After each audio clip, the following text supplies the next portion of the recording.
Can he turn this around? No, he can't. I think he's done. Put a fork in him, he is done. And it's all been his own doing. Okay, this was about 4 weeks before the 2016 election. As you saw there, Anna Navarro, now of The View, totally sure Trump would lose. Let's discuss this now with my panel. CNN political commentator Anna Navarro. She's a Republican strategist who is not supporting Donald Trump. Former Trump campaign senior advisor Ed Brookover and Angela Rye. She's former executive director of the Congressional Black Caucus. She is supporting Hillary Clinton.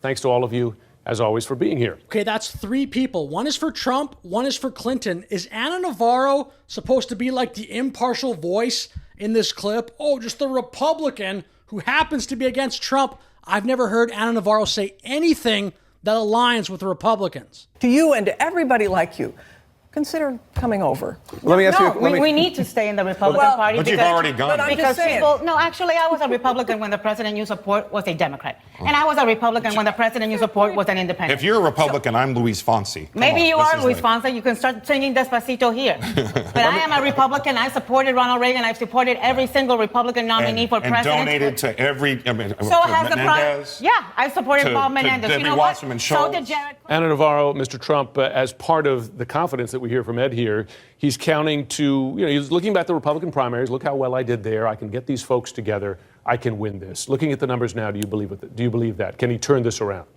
No, he can't. I think he's done. Put a fork in him, he is done. And it's all been his own doing. That being said, I think what He's done. Why would you say it like that? he's doing is signaling, if I go down, I'm taking all of you with me. I am in a scorched earth mode. And I think what he's signaling to Republicans is you all better stop coming after me. You better stop attacking me, because I am going to tell my core group of supporters, and they are loyal to him. Let's make no mistake about that. Show them how many people come to these rallies. Turn them. Go ahead, turn them. Go ahead.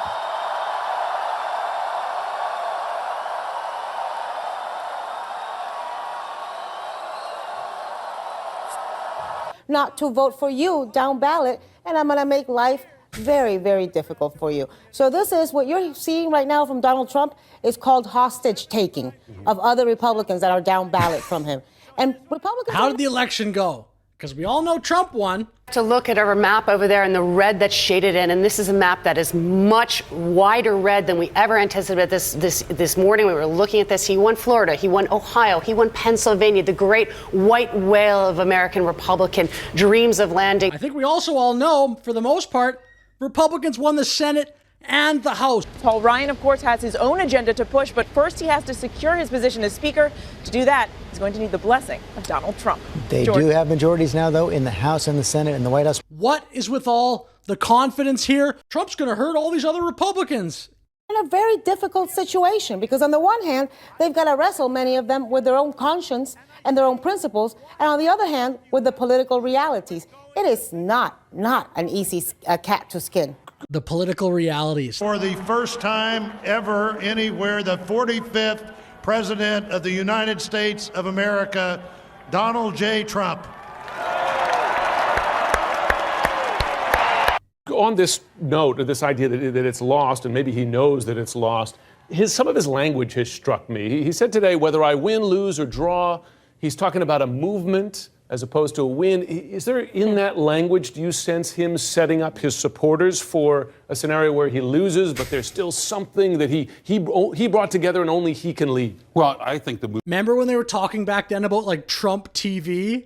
Oh, if Trump loses, he's going to just do Trump TV. Also could have possibly been the birth of his next step, because while many of you were watching the debate commentary here on the Young Turks, what they were literally calling, if you bring up the second one, you'll see #TrumpTV. So we're not messing around anymore. And rival Fox News, which was still big, but it was like the giant at the time because there was not all this alternative media. But he didn't mention Trump TV there, but this is so funny. Is who are they going to blame? I think that we find ourselves very much so back in the position of 2010 when the Tea Party rose up and talked about taking their country back. Well, who are they taking it back from? Well, we just so happened to elect our first black president. I don't like the rhetoric he's using. Again, I don't think it's leader-like. All these arguments.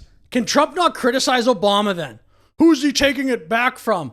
Obama's the president. He's going to be criticized by the guy trying to become the next president. Obama, to me, really presided over the world becoming addicted to zero interest rates and just flooding the zone with money. And so if you owned financial or real assets, that run you had, which you had nothing to do with, they took the interest rates to zero. Helped Wall Street, not Main Street. I think that this election has brought out the worst in us.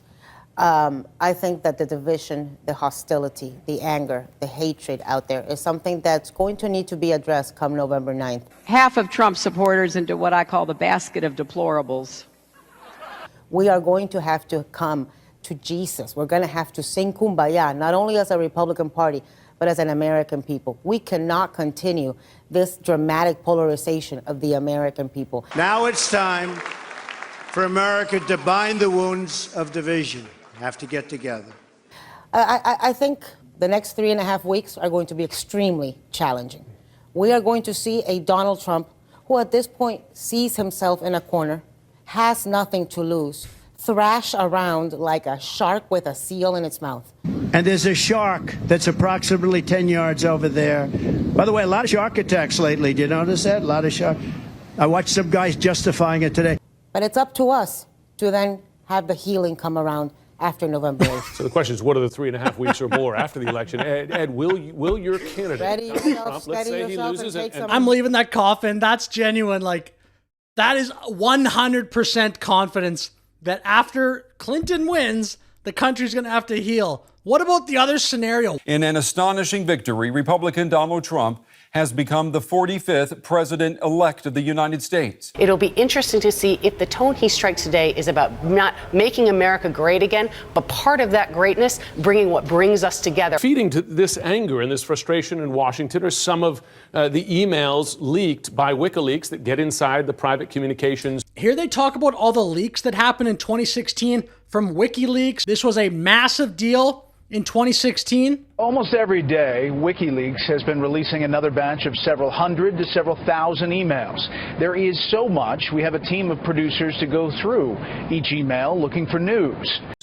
Specifically of John Podesta, Clinton campaign manager. And I just want to read some of the most recent revelations from these. We have one, and we'll show this on the screen. If she thinks we can get to Labor Day without taking press questions, I think that's suicidal. Internal debate about that period of time when she was not speaking to the press. Here's another one. That is incredible, because who else did that?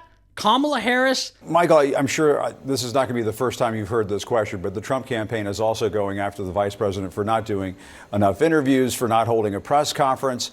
Would it kill you guys to have a press conference? Why hasn't she had a press conference? Listen, the vice president and Governor Walz have been busy crisscrossing this country. And Joe Biden basically did that as well in 2020. Well, Tammy, listen, it was an easy campaign from his basement during the pandemic, and it seems to be he's doing the same method now. We're not seeing him much, and that's one reason why Donald Trump continues to poll so well, is because he is always upfront. He takes questions from the media, and he's really an open book. So it's pretty much 3 election campaigns in a row for Democrats, Clinton, Biden, Kamala, with a strategy of at least not full court press getting out in the media. Here's another one. Dated August 21st, 2015. Podesta encouraging Clinton to connect to, quote, needy Latinos for an endorsement. Those individuals, as it turned out, were Federico Pena, former transportation secretary under Bill Clinton. And that is a hilarious, crazy subject heading of an email, apparently. Here, subject, needy Latinos. Imagine making an email and that's your subject line, needy Latinos. This is like the Democrat Party. Oh, we care about people of color. Needy Latinos and one easy call. That they have everything. Yeah, but they also didn't deny. Listen, there were ones that were clearly false. We talked about one yesterday where Donald Trump was reading, in effect, not from an email, but from a cut and pasted Newsweek piece.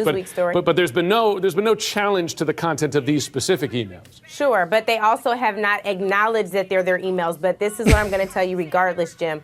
I don't like the content of the emails. On the needy Latino issue, I have said time and time again that racism, issues with discrimination, issues with bias don't exist solely within the Republican Party or the Democratic Party or even. So we need to address it even within the Democratic Party. Not a good heading. Look, I don't agree with what she's saying, but at least she's being consistent. Like, she didn't really just say, yeah, but Trump did this, Trump did this, Trump ate a taco on Cinco de Mayo. This is from his Facebook page. He says, and I'm quoting here, "Happy Cinco de Mayo.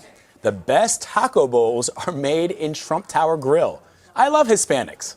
A sentiment which may come as a surprise to many Hispanic groups, which have been protesting him ever since he announced he was running for president. So her point I don't agree with, but at least she's being consistent, I guess. If it was John Podesta, he needs to immediately address it. And maybe he needs to take implicit bias training too. They do it all over corporate America. So I don't know why we are not doing it in the party structure yet either. I agree. I think he needs to take implicit bias training. Have you ever, if you're watching this video, taken something like that? I have. Stuff like that. That's pretty common, I think. It's like these scenarios, and then you just basically, you answer, just think, how do I just sound woke? Then you'll just get like the 10 out of 10 score, and you can get on with your day. Have you ever taken something like that? Even Democrats, by the way, make fun of this. Like Pete Buttigieg recently made fun of this DEI training. Talk about diversity. Is it caring for people's different experiences and making sure no one's mistreated because of them, which I will always fight for? Or is it making people sit through a training that looks like something out of Portlandia, which I have also experienced? So that's the end of the video. But with that said, thank you very much for watching. Like and subscribe, leave a comment. I'll see you in the next one. Have a great day.